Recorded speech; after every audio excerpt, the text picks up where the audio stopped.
Hey everyone, the last Shoegazer here, back with another installment of About Last Nightmare. If you guys have been following this series, you know this is the collaborative movie review series that I've been doing with my good buddy Jason from Horrific Nightmares JM.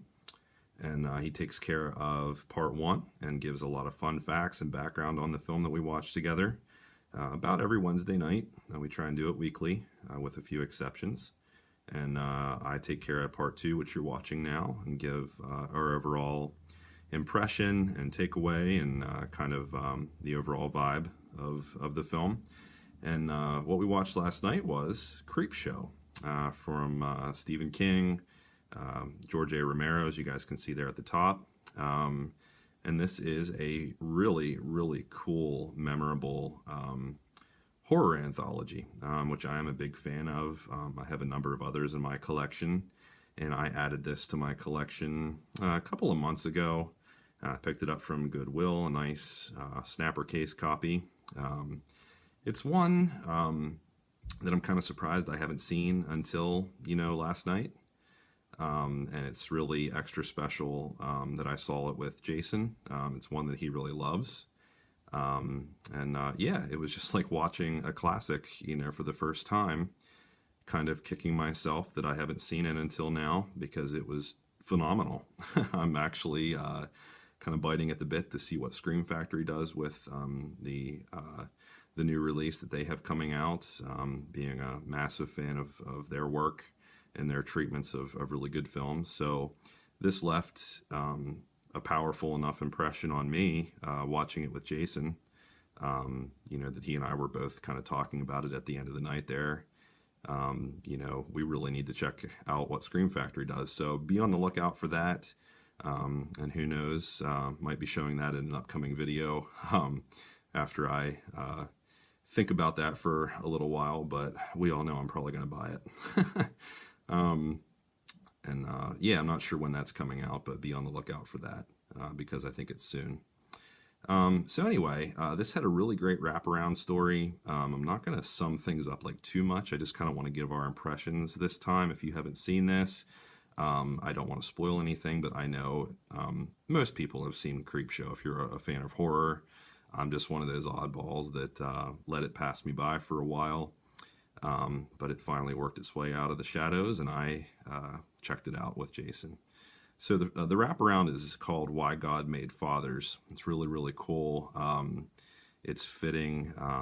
It's really one that he and I liked a lot. I kind of forget his name. Jason's definitely going to talk about him.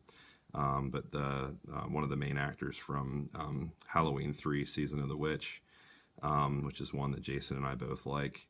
But we gave the wraparound story a 10. It had a really cool dynamic between a pretty intense father and a son that gets some pretty sweet revenge. Then after that, we have Father's Day. I'm going to not name any of the actors. If you've seen this, you know some of the standout actors. I'm going to let that for Jason. So I'm going to try to avoid that. But I really enjoyed one of the main actors in that one. I think he's very talented. But that one was really creepy and atmospheric. Just kind of classic, like graveyard, out in the fog kind of horror, which is just awesome. And it just had a really, really cool feel to it. And then The Lonesome Death of Jordy Verrill. We gave that one an 8. Definitely enjoyed it, but it wasn't one of our favorites. I'm going to mention that does have Stephen King. Sorry, my dog's barking outside. That one was really cool, kind of creepy. It definitely fit Stephen King's kind of character and personality. You can tell he had a blast with it, but that one was kind of space related and had a pretty brutal ending, but definitely fitting for Stephen King. I think he did a really good job with that one. But it wasn't one of the more scary installments of this, but we definitely liked it and gave that one an 8. And then this one, oh man, this was like a personal favorite for me. Something to Tide You Over. It was beach related, which I'm a huge fan of the ocean. It was really unforgiving and brutal and smart, kind of psychotic. Really great setting that they picked. Very ominous and secluded. Really cool. I kind of kept thinking back to watching The Mutilator, just with it being kind of like a horror film. Well, that one was a film. This one was a segment. Both of them being kind of set at the ocean, a place that I love. So it was kind of extra creepy to see some horrific stuff going on there, because I don't usually associate anything creepy with the ocean. So it's always kind of neat to see what people can do with that to make it more scary. So loved that one. The next one was really intense and kind of like a creature feature. This one was The Crate. We gave that one a 9. Really, down in the depths of a building. I'm going to not give anything away there, but it deals with a couple professors and some evil agendas and pretty evil creature and a lot of gore. So, that really enjoyed that one. That one also kind of had more of like a classic kind of lab sort of feel to it. More of a classic horror story there. And then the last one is They're Creeping Up on You.